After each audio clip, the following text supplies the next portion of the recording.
Well ahead of schedule, very much ahead of schedule. We didn't think vaccines would even be available until the latter part of 2021. I also want to tell you that I think today we're introducing an acceptable new norm. Well, let me say it differently. It's a new acceptable norm. Yet here I am today on October 26th before you, talking to you about a new acceptable norm. And we now await the ability to vaccinate our children, which we expect will get the approval very shortly. We're set up with the distribution sites. We want to go at that very aggressively, understanding what our indoor and our outdoor venues represent in a way of things we get to enjoy in life. And we saw a small snippet of it this past Saturday night when we allowed 1,000 fans into the UH football game. We're going to take the same model that the university did last week. It's 100% vaccinated.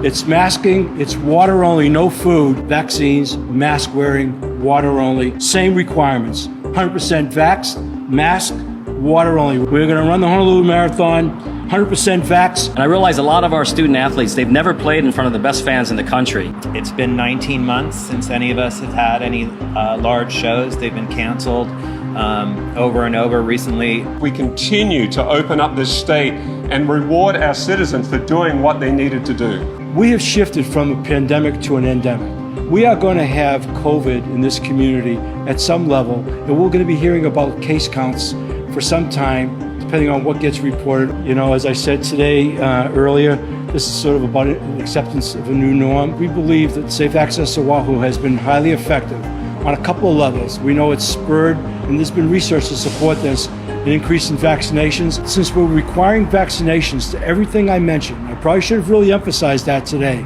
All these events, all this opportunity that we're presenting on a going forward basis requires vaccination. So we're going to keep Safe Access Oahu in place, extending our proclamation from today, which coincidentally from today takes us through Christmas Day, December 25th. If the Delta variant did anything, what happened was the Delta variant really spurred our vaccination levels. We're about to get our kids, which we estimate probably 50% of the kids will get vaccinated. With so many of us vaccinated, you have to believe in the efficacy of the drug. We still have a percentage of people that we would like to vaccinate, that some percentage of those people will get vaccinated, some will not. So we're trying to move forward and live in a new reality. First and foremost, we want people who go to these events to feel safe, okay? And I don't know how else we can tell people that they're safe. Testing simply means you're not sick yet, okay?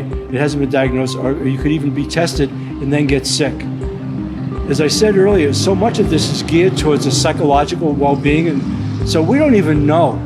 Probably the safest things we can say is, in that case, vaccinated, wearing masks. I will tell you this, I just came back from a mayor's conference in New York City, and it was part of the Harvard-Bloomberg Initiative, City Leadership Initiative, of which our administration has been accepted to. It's a really great program. But So you basically said this is going to be like, well, it's almost like, you probably don't see it like this, the two different classes of people. If you're vaccinated or if you're unvaccinated, you have all these rights. If you are vaccinated... That is what it is, so, yep.